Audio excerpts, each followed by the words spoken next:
মোহাম্মদ আলী জিন্নাহর জন্মদিন পালন করার সময় ঢাকায় গণ অধিকার পরিষদের ফারুক বলেছিলেন, এই বাংলাদেশে আমরা ভিনদেশী কোনো আধিপত্যবাদ, ভিনদেশী কোনো তাবেদারি চাই না।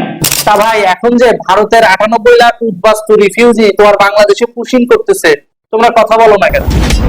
তোমাদের জিন্নাহর আদর্শ না ভারত বিরোধী?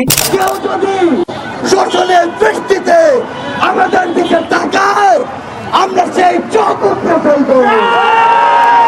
ভারতের 98 লাখ উদ্বাস্তু রিফিউজি তোমার বাংলাদেশে পুশিং করতেছে, তোমরা কথা বলো না কেন?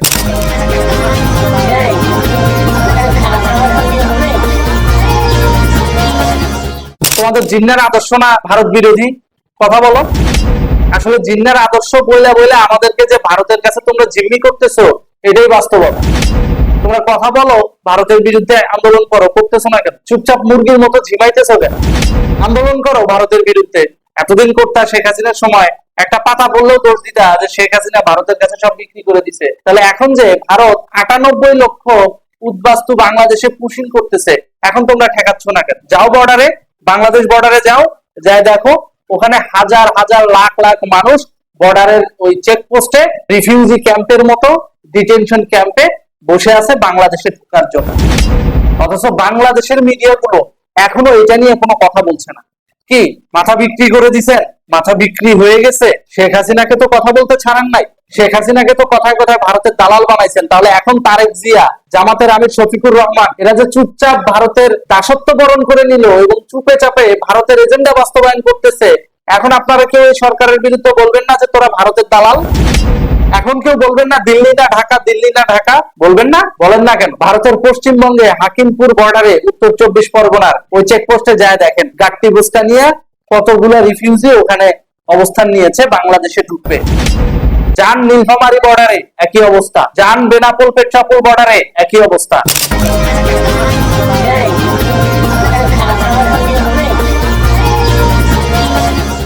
কই শেখ হাসিনার শাসন আমলে তো কেউ বলতে পারলো না বাংলাদেশে রিফিউজি পুশিং করবে। কেননা শেখ হাসিনা তার পররাষ্ট্র নীতি সংবিধান মেনে পরিচালনা করেছে। কায়েদে আজম মোহাম্মদ আলী জিন্নাহ তার জন্মবার্ষিকী, বিগত 15-16 বছর বোধহয় তার নামটা নেওয়া অলিখিতভাবে বাংলাদেশে নিষিদ্ধ ছিল। আওয়ামী লীগ ইতিহাসের মহামানব যারা, তাদেরকে কখনো স্বীকার করতে চায় না কিংবা সামনে আনতে চায় না। তার একটাই কারণ, ওই মানুষগুলো সামনে আসলে তাদের যে আব্বাজান, তাদের তথাকথিত জাতির পিতা শেখ মুজিব ইতিহাস থেকে হারিয়ে যেতে পারেন। আমাদের জননেত্রী শেখ হাসিনা ছিল বাঙালি জাতীয়তাবাদ এবং বাংলাদেশের স্বাধীনতার পক্ষে। তিনি এটা পরিচালনা করেছে সবার সাথে বন্ধুত্ব, কারোর সঙ্গে বৈরিতা নয়। ঠিক সেই একই পররাষ্ট্র নীতির আওতায় আপনারা কেন দাসত্ব গ্রহণ করছেন?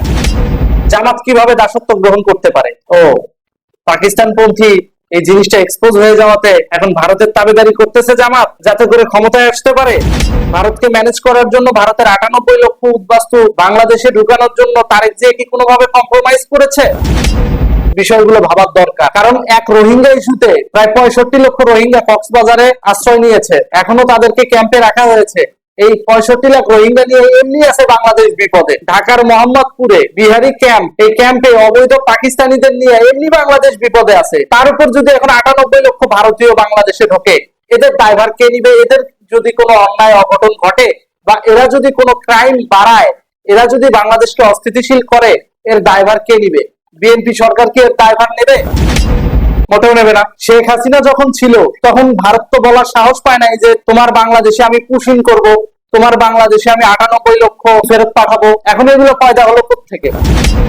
তার মানে বুঝতে হবে এখানে জামাত বিএনপির ডিপ্লোমেসি এবং পররাষ্ট্র নীতিতে গন্ডগোল আছে। একই সাথে গন্ডগোল আছে ডক্টর ইউনূসের পররাষ্ট্র উপদেষ্টা তৌফিক সাহেব পররাষ্ট্র মন্ত্রণালয়ের দায়িত্বে যখন ছিলেন, তখন কোন কোন জায়গায় কোন কোন আকাম করে গেছে, সেই আকামগুলো জাস্টিফাই করে এখনো সময় আছে ভারতের সাথে ডিপ্লোম্যাটিক সম্পর্ক ঠিক করা উচিত বাংলাদেশের। আদারওয়াইজ এই 98 লক্ষ উদ্বাস্তু রিফিউজি বাংলাদেশের জন্য বিস্ফোরা হয়ে দাঁড়াবে।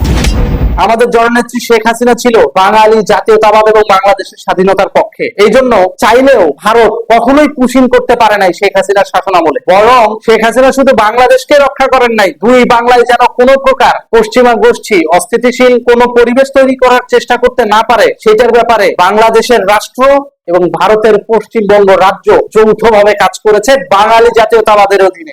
আমার সাথে সকলের সম্পর্ক ভালো, মমতা ব্যানার্জির সম্পর্কও খুব ভালো, আবার প্রাইম মিনিস্টার নরেন্দ্র মোদী তাদের সঙ্গে সম্পর্ক ভালো, অন্যান্য সব দলের সঙ্গে আমার সম্পর্ক ভালো। আমি এটুকু বলতে পারি যে ভারতের প্রত্যেকটা দল মত নির্বিশেষে সকলের সঙ্গে আমার একটা সুসম্পর্ক আছে।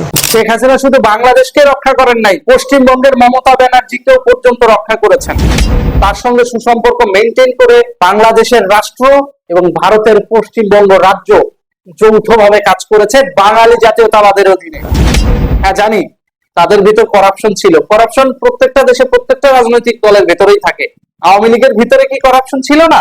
অবশ্যই ছিল, কিন্তু কথা হচ্ছে করাপশন আর হচ্ছে নৈতিক আদর্শ, স্বাধীনতার পক্ষে কাজ করা, দুইটা দুই জিনিস। জননেত্রী শেখ হাসিনা সবার সঙ্গে বন্ধুত্ব, কারোর সঙ্গে বৈরিতা নয়, এই জিনিসটা মেইনটেইন করেই বাংলাদেশের স্বাধীনতা সার্বভৌমত্ব রক্ষা করেছিল বলেই পশ্চিমা গোষ্ঠীরা কোনো প্রকার পরিকল্পনা করে বাংলাদেশে কখনোই কুশিন ঘটাতে পারে না। কিন্তু এখন আমরা কি দেখতে পাচ্ছি? ডিপ স্টেট যখন রিজিমটা চেঞ্জ করলো, রিজিম চেঞ্জ করার পর বাংলাদেশে আসলো কি বিএনপি সরকার, ভারতে আসলো বিজেপি সরকার। ওই যে স্ক্রিনে যে ছবিটা দেখতে পাচ্ছেন ঠিক এরকম। তাহলে এখন গেমটা কি রকম হবে? গেমটাও ওদের মতোই হবে পশ্চিমা প্রেসক্রিপশন অনুযায়ী। আর পশ্চিমা প্রেসক্রিপশন মানে ওই 47-এর রাজনীতি, যে 47-এ ভারত ভাগ করে পাকিস্তান সৃষ্টি করা হয়েছিল এবং এই জিন্নাহ মোহাম্মদ আলী জিন্নাহ পাকিস্তান সৃষ্টি করার নাম করে বাঙালিদেরকে ভাগ করেছিল এবং বাঙালিদেরকে ভাগ করার পর আমরা একটা প্রতারক পাকিস্তানি গোষ্ঠীর কাছে দীর্ঘ 23 বছর জিম্মি ছিলাম। সেই জিম্মি দশা থেকে বঙ্গবন্ধু শেখ মুজিবুর রহমান আমাদেরকে উদ্ধার করে স্বাধীন বাংলাদেশ দিয়েছিল। আর এই জন্যই তিনি জাতির পিতা। আর এই ফারুক কথায় কথায় সেই জাতির পিতাকে অপমান করে। আর এই গণ অধিকার পরিষদের কিছু রাজাকারের বাচ্চা কথায় কথায় বঙ্গবন্ধুকে নিয়ে অপমান করে। এজন্যই যারাই বঙ্গবন্ধুকে নিয়ে অপমানসূলক কথা বলেন এবং 47-এর রাজনীতিতে ফেরত যেতে চান, যে না বঙ্গবন্ধু কিছু করে নাই, 71-এর রাজনীতি কিছুই না, যা হয়েছে 47-এ, যদি 47 না হতো, যদি মোহাম্মদ আলী জিন্নাহ পাকিস্তান সৃষ্টি না করতো, তাহলে আজকে বাংলাদেশ পেতেন না। আরে ভাই, পাকিস্তান সৃষ্টির মাধ্যমে বাঙালিদেরকে তো জিম্মি করে রাখা হয়েছে এবং 47 সৃষ্টির মাধ্যমে ওই উদ্বাস্তু রাজনীতির সৃষ্টি হয়েছিল যেটা পশ্চিমাদের এজেন্ডা সার্ভ করে। এখন ঠিক একই ভাবে ওই 47-এর রাজনীতিতে তোমরা ফেরত যাচ্ছ আর দুই বাংলায় উদ্বাস্তু সৃষ্টি হচ্ছে। এই যে এখন সেটার প্রমাণ এই ভারতের উত্তর 24 পরগনার হাকিমপুর বর্ডার এবং বাংলাদেশের সীমান্তবর্তী অঞ্চলগুলোর চেকপোস্টে থাকা এই ধরনের বাঙালি নাগরিকরা। একদম উৎকৃষ্ট প্রমাণ। পশ্চিমা কূটনীতি মানেই বাংলাদেশে এবং ইন্ডিয়ার পশ্চিমবঙ্গে উদ্বাস্তু তৈরি হওয়া। আর যত উদ্বাস্তু তৈরি হবে ততই এই দুই অঞ্চলে পশ্চিমাদের পরোক্ষ রাজনীতি টিকে থাকবে, কূটনীতি টিকে থাকবে। আর এটার জন্যই ভিপি নূর, এই ফারুক, এই হাসনাত, সার্জিস, এই সমস্ত অসংখ্য চেহারা এগুলোকে টাকা দিয়ে পালে পশ্চিমারা। দীর্ঘ 17 বছর বাংলাদেশের সুশাসনের কারণে এবং পশ্চিমবঙ্গে বাঙালি আঞ্চলিক সরকার থাকার কারণে পশ্চিমারা এখানে সুবিধা করতে পারে নাই। আমাদের বাংলাদেশ কিন্তু ডেভেলপ হচ্ছিল, একেবারে চোখে দেখার মতো উন্নয়ন হয়েছে বাংলাদেশে। মেট্রো রেল, পদ্মা সেতু, তারপর এয়ারপোর্টের 3rd টার্মিনাল, এই ধরনের অসংখ্য আছে, কয়টা বলবো, রূপপুর পারমাণবিক বিদ্যুৎ কেন্দ্র, এগুলা দেখার পর পশ্চিমাদের মাথা নষ্ট হয়ে গেছে। হায় হায়, এরা তো 3য় বিশ্বের দেশ, এরা যদি বড়লোক হয়ে যায় তাহলে আমার দেশে এসে সার্ভেন্টের কাজ কে করবে? সৌদি আরবে লেবারের কাজ কে করবে? মধ্যপ্রাচ্যে বাসন মাজার কাজ কে করবে? এরা তো নিজের দেশে নিজেরা স্বয়ং সম্পন্ন হবে। আর এদের তো কোনো কিছু বাহিরে থেকে আনা লাগে না, ধান ওদের নিজের উৎপাদন, সবজি ওদের নিজের উৎপাদন, তেলটা ওরা পাশের দেশ ইন্ডিয়া থেকে নিতে পারতেছে, ওদের তো কোনো কিছুই লাগে না পশ্চিমা থেকে। তখন কি করলো? বাধ্য হয়ে বাণিজ্য চুক্তিটা করলো এবং সেটাকে ডক্টর ইউনূসের ঘাত ধরে বাণিজ্য চুক্তিটা করাইলো যে আর যাই হোক প্রতি বছর $15 বিলিয়ন কৃষি পণ্য বাংলাদেশ আমেরিকার কাছ থেকে কিনতে হবে। এই যে বাণিজ্য চুক্তি, তারপর একে একে বিভিন্ন বন্দরগুলো দিয়ে দিল, রাষ্ট্রবিরোধী অনেক চুক্তি হলো। এখন সর্বশেষ উদ্বাস্তু শ্রেণী তৈরি করলো। এই উদ্বাস্তু শ্রেণীরা বাংলাদেশে ঢুকবে এবং ধীরে ধীরে বাংলাদেশের জনসংখ্যা বেড়ে যাবে, খাবার কমে যাবে।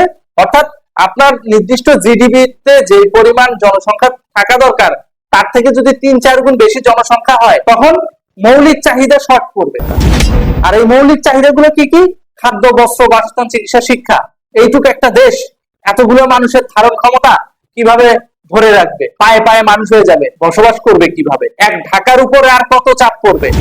ঢাকা চাপ নিতে নিতে একটা পর্যায়ে দেখা যাবে কি ফেইলিওর হয়ে যাবে। আর পুরো রাষ্ট্রটা যখন ফেইলিওর স্টেটে পরিণত হবে তখন অটোমেটিক্যালি চীন একটা ভাগ নিয়ে নিবে, ভারত একটা ভাগ নিয়ে নিবে, একটা ভাগ নিয়ে নিবে ওই যে পূর্ব তিমুরের মতো একটা রাষ্ট্র করতে চায়, একটা খ্রিস্টান রাষ্ট্র করতে চায় পশ্চিমারা। তো তারা ওই সেন্ট মার্টিনের অংশটা নিয়ে ওইখানে একটা গেম করবে। তো অর্থাৎ বাংলাদেশকে খুবলে খাবে এই ধরনের বহিঃশক্তিরা। এরা চায় বাংলাদেশ খণ্ডিত হয়ে যাক। আর এই খণ্ডিত বাংলাদেশকে অখণ্ড রাখার দায়িত্বটাই ছিল প্রধানমন্ত্রীর, লিডারের।